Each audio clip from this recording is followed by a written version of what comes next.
Hello everyone. Indian economy के lecture third में हम लोग मार्केट मैकेनिज्म के अंदर इलास्टिसिटी डिस्कस करेंगे, डिमांड की। लेक्चर टू में आपने देखा होगा कि हम लोगों ने डिमांड का सारा बेसिक्स देख लिया था, राइट। उसमें हम लोगों ने देखा था कि डिमांड का कैसे इंपैक्ट होता है जब हम लोग प्राइस चेंज करते हैं या फिर आप कह लो अदर फैक्टर्स को चेंज करते हैं, तो फिर हमारा डिमांड का कैसे कह लो इंपैक्ट होता है, ठीक है। इसमें हम लोग हमारा जो मेन फोकस है वो इलास्टिसिटी पे है। आप चाहो तो हमारा टेलीग्राम ग्रुप ज्वाइन कर सकते हो। दो सेपरेट ग्रुप है, टिसनेट का और सीमेट का। दोनों में आपको काफ़ी इंपॉर्टेंट पीडीएफ्स मिल जाएंगे और जो भी हम लोग लेक्चर यहाँ पे देखते हैं उसके सारे पीडीएफ हम लोग टेलीग्राम ग्रुप पे शेयर करते हैं, ठीक है। तो आप जरूर से उसको ज्वाइन करना और रेगुलर क्विजेस भी कंडक्ट करते हैं। आप चाहो तो हमारा कोर्स भी ज्वाइन कर सकते हो। काफ़ी इकोनॉमिकल प्राइसिंग रखी है हम लोगों ने, 1999 कंप्लीट कोर्स कवरेज होगा। अगर टिस का कर रहे हो तो आप टिस का स्पेसिफिक जीके भी होगा, जैसे आर्ट एंड कल्चर हो गया या सिनेमा हो गया या करेंट अफेयर्स जो हो गए सारे, ठीक है। और सारे वीडियोज़ लाइव लेक्चर में होंगे और उसकी रिकॉर्डिंग भी आपको मिल जाएगी अगर आप मिस करते हो क्लास तो। और लास्ट में 10th क्लोजेस्ट मॉक्स भी देखेंगे। आप इसमें मुझे कांटेक्ट कर सकते हो टेलीग्राम पे। सिमिलरली सीमेट का भी ये सेम प्राइसिंग है। अगर दोनों लेना चाहते हो सीमेट प्लस टिस तो 2499 है, ठीक है। हम लोग पहला क्वेश्चन देखते हैं, what is the elasticity of demand. आखिर इलास्टिसिटी ऑफ डिमांड होता क्या है, ठीक है। तो ये बेसिकली आपका बताता है कि जब आप प्राइस में चेंज करोगे तो आपके क्वांटिटी में कितना, क्वांटिटी डिमांड में कितना चेंज आएगा, ठीक है। और उन दोनों का रेशियो ही बेसिकली ये इलास्टिसिटी ऑफ डिमांड होता है। यानी कि अगर हम लोग ऐसे कहें परसेंटेज डेल्टा चेंज, डेल्टा ही हुआ चेंज, ठीक है, इन आप कह लो demand with respect to price. तो प्राइस में जब आप चेंज करोगे कुछ परसेंटेज में तो आपके डिमांड में कितना परसेंटेज होगा, ठीक है। तो ये इलास्टिसिटी हो गया इन दोनों का रेशियो।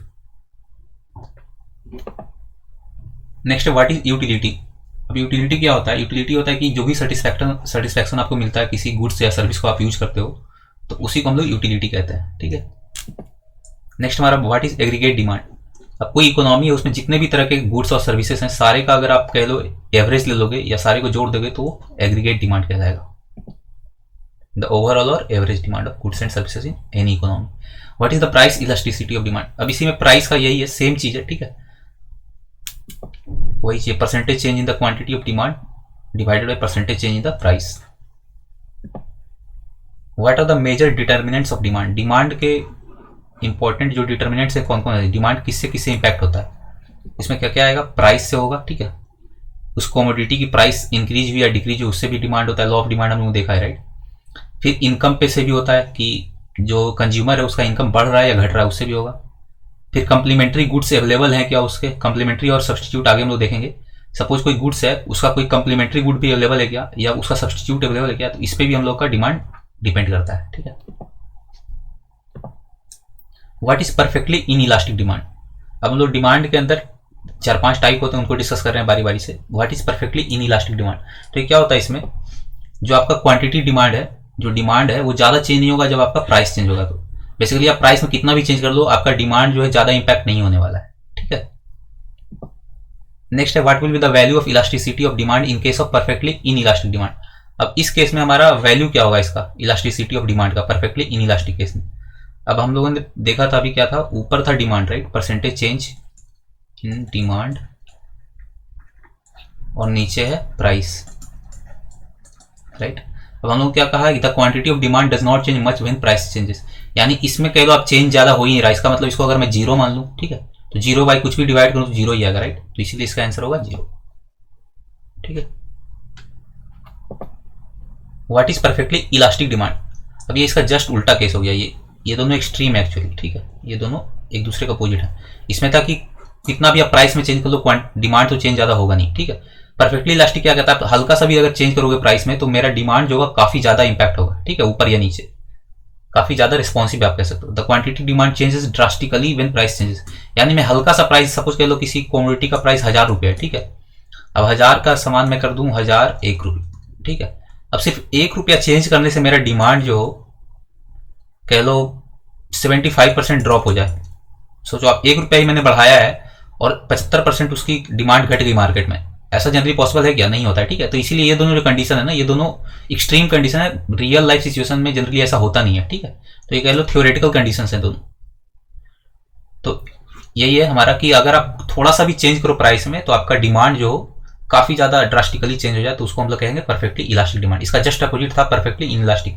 आप कितना भी चेंज कर लो प्राइस में, आप कह लो सपोज आपने 5 रुपया का सामान, ऐसे कर लो आप 100 रुपया का सामान बेचते थे, आप उसको 5 रुपये पे ले आए, ठीक है, फिर भी जो इतना सस्ता कर दिया, फिर भी उसकी डिमांड कह लो पहले अगर 1000 लोग खरीदते थे उसको, अभी भी कह लो 1001 लोग ही खरीद रहे हैं, यानी ज्यादा बढ़ा ही नहीं आपका। जो आप एक्सपेक्ट कर रहे थे कि मैं दाम अगर इतना गिरा देता हूं तो लोग काफी बढ़ जाएंगे, डिमांड काफी बढ़ जाएगी, लेकिन ऐसा हुआ नहीं, ठीक है।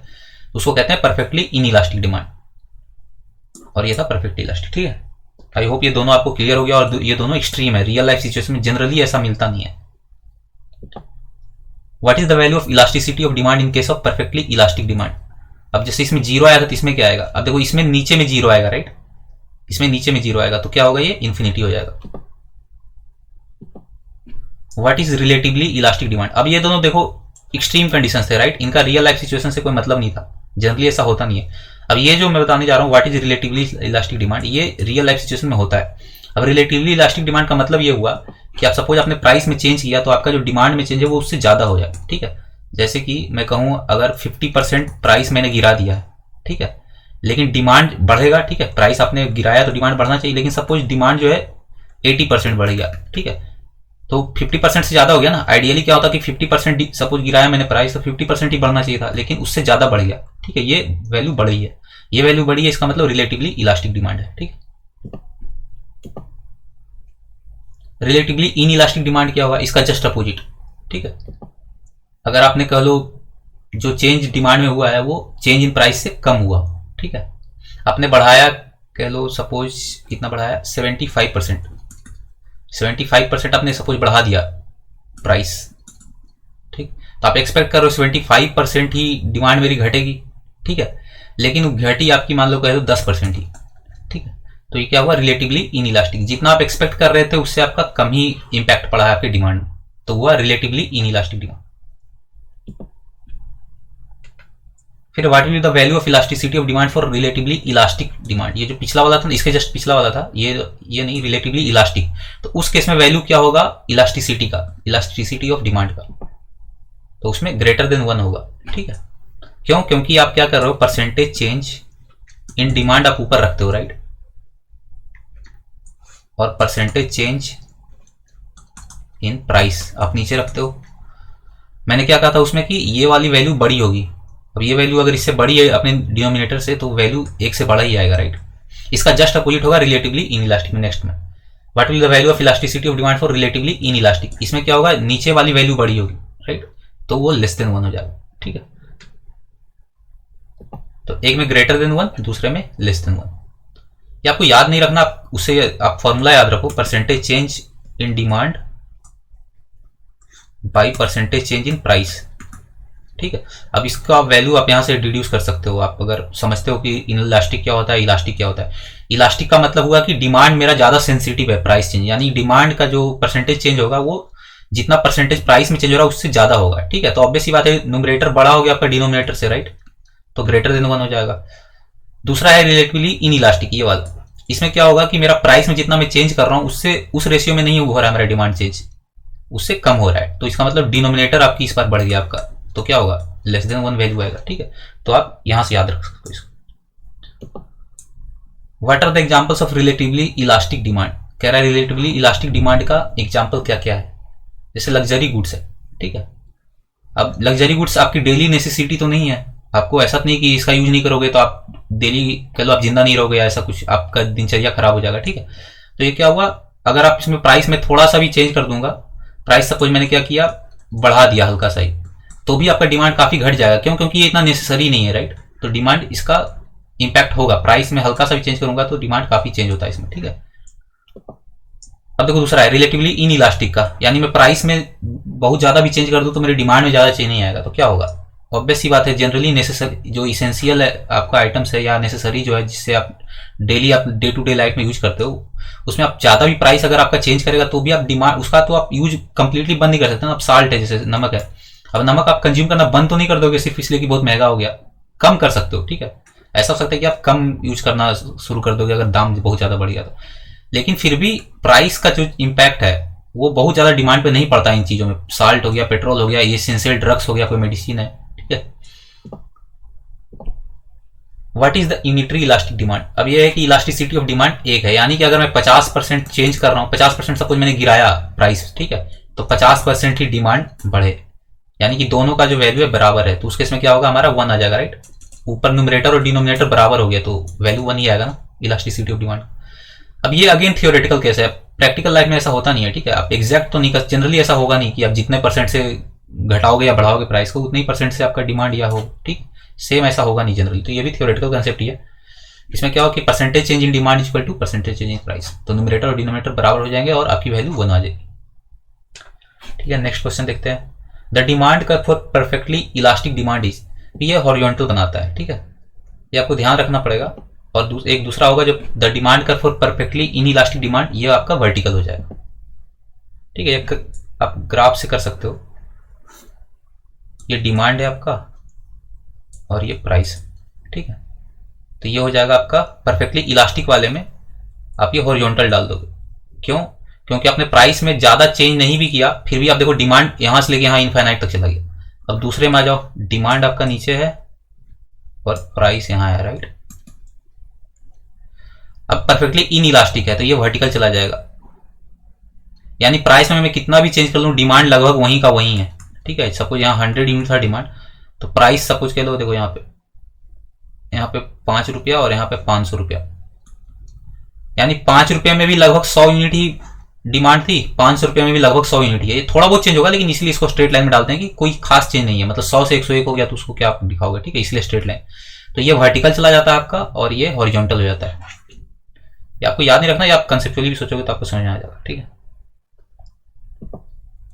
What are inferior goods. Inferior से नाम से ही पता चल रहा है कि काफी लो क्वालिटी का गुड्स, राइट।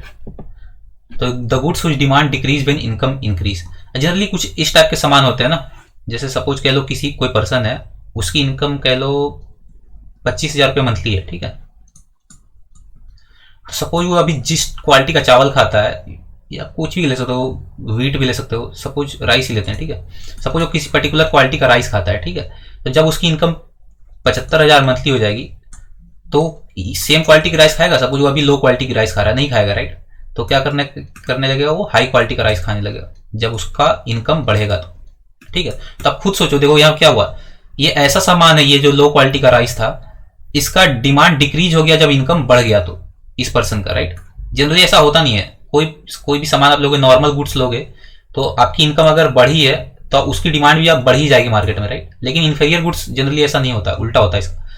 ये कुछ ऐसे सामान है बेसिकली जो लोग मजबूरी में कह लो कंज्यूम कर रहे हैं, क्योंकि उनके पास पैसे कम है, ठीक है।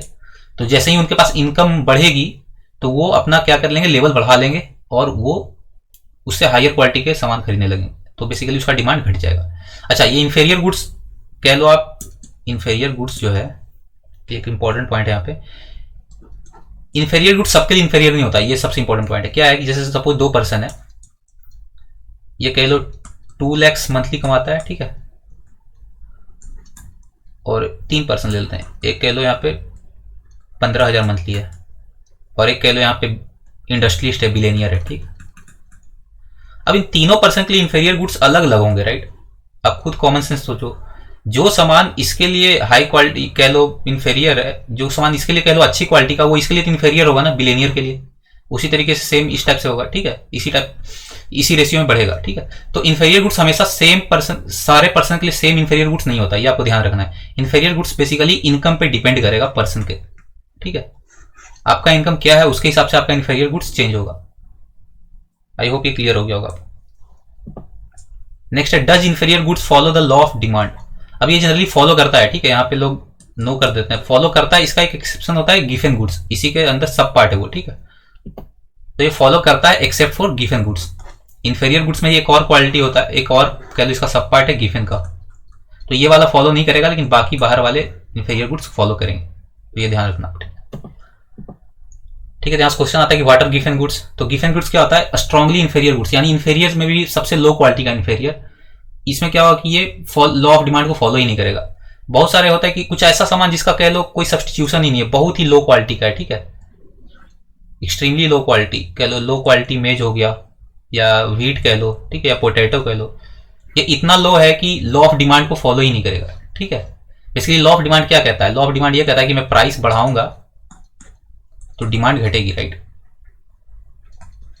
प्राइस बढ़ाऊंगा तो डिमांड घटेगी, या प्राइस डिक्रीज करूंगा तो डिमांड बढ़ेगी, ठीक है। तो यहां से आप समझ सकते हो, इस सेकेंड पॉइंट से मैं समझाता हूं आपको, इस पॉइंट से। वन सेकेंड,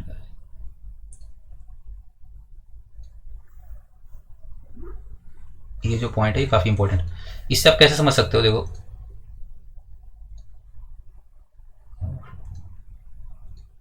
हाँ, प्राइस अगर डिक्रीज होगा तो डिमांड बढ़ेगा, राइट, जनरली ऐसा ही होता है। लेकिन आप सपोज कुछ ऐसा आप कह लो, लो क्वालिटी का व्हीट आप खरीद रहे हो जो आपको पसंद तो नहीं है लेकिन आप मजबूरी में कर रहे हो due to your income, right. Suppose उसकी प्राइस और बढ़ गई, सॉरी उसकी प्राइस और डिक्रीज हो गई, सपोज कह लो 5 रुपया पर किलोग्राम है कोई व्हीट, ठीक है। अब ये 5 से और घट के क्या हो गया, 3 रुपये पर केजी हो गया। तो आइडियली क्या होना चाहिए, जनरल केस में लॉ ऑफ डिमांड क्या कहता है कि जब आप प्राइस डिक्रीज कर रहे हो तो आपका डिमांड बढ़ेगा, राइट। जनरल तो ये कहता है लॉ ऑफ डिमांड, लेकिन ये फॉलो नहीं करेगा गिवन गुड्स। क्यों? क्योंकि ये जो व्हीट था आप जो खरीद रहे थे ये तो आप मजबूरी में कर रहे थे, राइट। ये तो कह लो आपके पास इनकम नहीं थी तो आपको मजबूरी में खाना पड़ रहा था। लेकिन जैसे ही आपने देखा कि इसकी प्राइस घट गई, ठीक है, तो आप क्या करोगे, इसका डिमांड बढ़ गया, आप कुछ और खरीद लोगे, ठीक है। कह लो आप कोई हाई क्वालिटी का व्हीट खरीद लोगे, उसका भी दाम घटा हुआ जनरली, राइट। तो आप क्या करते हो, जब आप देखते हो कि इसका प्राइस घटा है तो मैं क्या करूंगा, डिमांड इसका भी डिमांड गिरा लूंगा, ठीक है। बेसिकली इससे बेटर क्वालिटी का सामान मैं खरीद के खा लूंगा। तो ऐसा होता है गिवन गुड्स में, ठीक है। आई होप ये क्लियर हो गया होगा। नेक्स्ट है हमारे पास what are some examples of गिवन गुड्स। तो बहुत ही एक्सट्रीमली लो क्वालिटी का आप कह लो कुछ खाने का सामान, पोटैटो, व्हीट, इस टाइप का, ठीक। ऑल गिवन गुड्स आर इन्फेरियर, अब ये बहुत इंपॉर्टेंट है, ठीक है। सारा का सारा गिवन गुड्स जो होता है वो इन्फेरियर ही होता है, ठीक है। इसका लेकिन वाइसी वर्सा ट्रू नहीं है, ठीक है। सारा गिवन गुड्स इन्फेरियर होगा तो ये ट्रू है। But next question, all inferior goods are गिवन गुड्स। सारा इन्फेरियर गुड्स गिवन गुड्स है? नहीं, ये फॉल्स है, ठीक है। तो ये बेसिकली कह लो गिवन गुड्स सबसेट है इन्फेरियर का, ना कि इसका अपोजिट नहीं है, ठीक है। ये फॉल्स होगा। Only those which fail law of demand. गिवन गुड्स वो होंगे जो लॉ ऑफ डिमांड को फेल करते हैं। What does higher price elasticity of demand mean. अब इसका मतलब क्या है, कंज्यूमर पॉइंट ऑफ व्यू से अगर आप सोचते हो तो अगर मैं कहता हूं कि हायर प्राइस इलास्टिसिटी है और डिमांड है, इसका मतलब क्या है, यानी कि देखो इलास्टिसिटी बेसिकली बता रहा है कि आप कितने रिस्पॉन्सिव हो प्राइस चेंज को लेकर के। यानी कि सामान का कह लो या कोई वस्तु का अगर प्राइस चेंज होता है, घटता है या बढ़ता है, तो आप कितने ज्यादा सेंसिटिव हो उसको लेकर के कि मैं इसका कह लो डिमांड बढ़ाऊंगा या घटाऊंगा, या मैं इसको ज्यादा कंज्यूम करूंगा या कम करूंगा, ठीक है। तो बेसिकली सेंसिटिविटी बता रहा है कंज्यूमर का प्राइस के प्रति, उस पर्टिकुलर गुड्स के प्राइस के प्रति, ठीक है। तो consumers are more responsive to the price change, यानी वो ज्यादा रिएक्ट करेंगे प्राइस चेंज पे। यानी अगर कह लो प्राइस घटा, हल्का सा भी घटा तो वो ज्यादा डिमांड बढ़ाने चले जाएंगे, ठीक है। या प्राइस हल्का सा भी बढ़ गया तो वो डिमांड गिरा देंगे, ठीक है। तो यही बताता है आपका इलास्टिसिटी ऑफ डिमांड। तो higher price of elasticity of demand ये बता रहा है कि आप जब बहुत ही ज्यादा रिस्पॉन्सिव हो प्राइस चेंज को लेकर के, हल्का सा भी अगर फ्लक्चुएट होगा प्राइस तो आपका डिमांड उसी तरीके से इंपैक्ट होगा, घटेगा या बढ़ेगा, ठीक है। तो आई होप ये क्लियर हो गया आपको। नेक्स्ट है व्हाट आर सब्स्टिट्यूट गुड्स। अच्छा, सब्स्टिट्यूट गुड्स में क्या होता है, कुछ सामान, कोई कह लो सपोज ए थिंग है, थिंग ए, गुड्स ए है, ऐसा कह लो। एक second,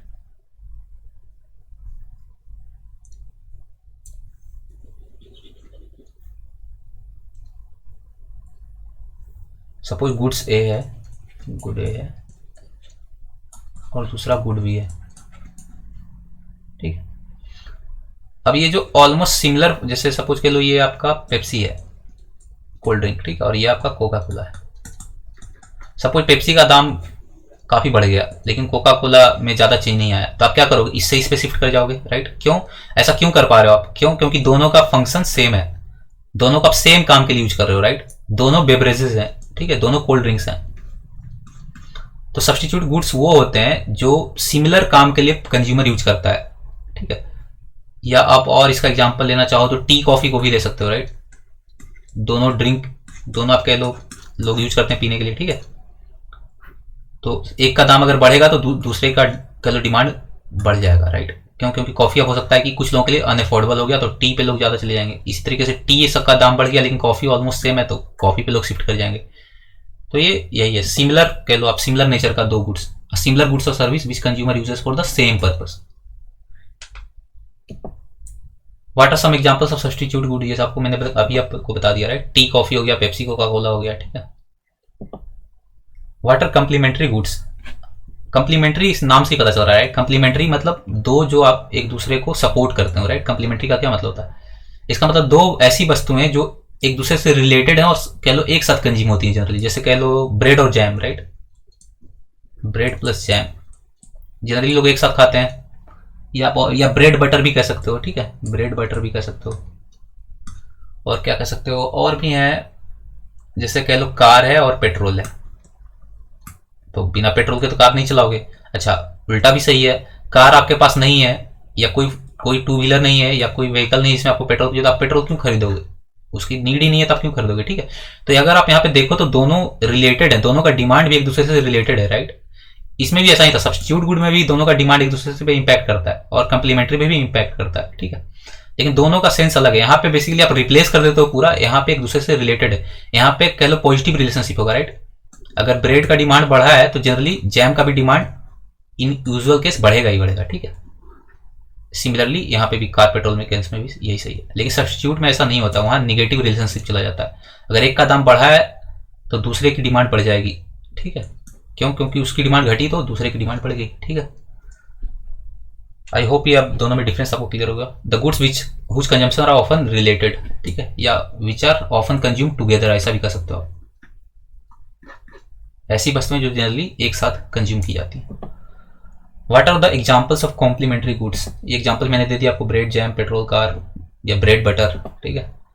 what is a Veblen good, अच्छा बेवलिन गुड ये उतना इंपॉर्टेंट नहीं है, बहुत रेयर ही पूछा जाता है। वेवलेन गुड क्या होता है, कुछ ऐसी वस्तुएं होती है ना जो कह लो आप बिल्कुल ही शो के लिए, आप शो ऑफ के लिए यूज करते हो, राइट, या कह लो उसकी नीड ही नहीं है आपको, या कह लो एज अ स्टेटस सिंबल आप यूज करते हो उसको। सपोज बहुत ही महंगी पेंटिंग है, आपने उसको कह लो किसी ऑक्शन में खरीदा, ठीक है, और आपने उसको घर में लगा लिया, लेकिन ये तो ना तो कह लो ये लग्जरी आइटम भी नहीं है एक तरह से कह सकते हो, ठीक है। ये एज अ प्योरली आप स्टेटस सिंबल की तरह यूज कर रहे हो इसको, या बहुत ही महंगा बाज हो गया, ठीक है। तो अब इसका लॉ ऑफ डिमांड पे क्या, इसमें तो कुछ खास ज्यादा इंपैक्ट पड़ेगा नहीं दाम का, ठीक है, क्योंकि आप वो ऐसे भी बहुत कम लोग खरीद रहे थे, ठीक है। ऐसे भी इसके जो खरीदार होते हैं बहुत कह लो रेयर कस्टमर्स होते हैं, ठीक है। बहुत ही अमीर लोग होंगे या बहुत ही सेपरेट सेक्शन, बहुत ही रेस्ट्रिक्टेड सेक्शन ऑफ सोसाइटी आप कह लो इस ऐसे सामान को कंज्यूम करते हैं, ठीक है। A good for which demand increases as the price increase because of its exclusive nature and appeal as a status symbol. इस पे एक्चुअली ये उल्टा ही है हो गया, ठीक है। आपका अगर कह लो प्राइस बढ़ रहा है तो डिमांड और बढ़ गई, क्यों, क्योंकि आप इसको और as a status symbol use कर रहे हो, तो आपको लगेगा हाँ महंगा सामान है तो इसका कह लो शो ऑफ मैं ज्यादा तरीके से कर सकता हूँ, या मेरा अच्छा इंप्रेशन बनेगा लोगों के बीच, ठीक है। तो ये एक्चुअली एक्सेप्शन है आपका किसका, लॉ ऑफ डिमांड का, लॉ ऑफ डिमांड का एक्सेप्शन है, ठीक। क्योंकि प्राइस जब बढ़ता है लॉ ऑफ डिमांड में तो डिमांड क्या होता है, घटता है, राइट। यहाँ पे लेकिन देखो क्या आ रहा है, डिमांड बढ़ेगा जैसे से प्राइस बढ़ेगा, ठीक है, क्योंकि उसका स्टेटस सिंबल का वैल्यू कह लो एक तरह से और बढ़ रहा है, तो आप उसको और खरीदना चाहोगे। लेकिन चूंकि इसके काफी रेस्ट्रिक्टेड लोग खरीदते हैं इसको, तो उतना ज्यादा इसलिए इतना इंपॉर्टेंट भी नहीं है एक्चुअली, वेवलेन गुड ना पूछते नहीं है। ओके, नेक्स्ट देखते हैं हम लोग। ये फिनिश हो गया एक्चुअली, ठीक है। तो I think we discussed around 30, right, approx 30 question discuss किए हम लोगों ने। ये पीडीएफ आपको मिल जाएगा टेलीग्राम ग्रुप पे, आप ज्वाइन कर लेना, ठीक है। इसका लिंक डिस्क्रिप्शन में मिल जाएगा। Okay, I hope you like this lecture. आप चाहो तो चैनल भी सब्सक्राइब कर सकते हो हमारा, ठीक है। Thank you.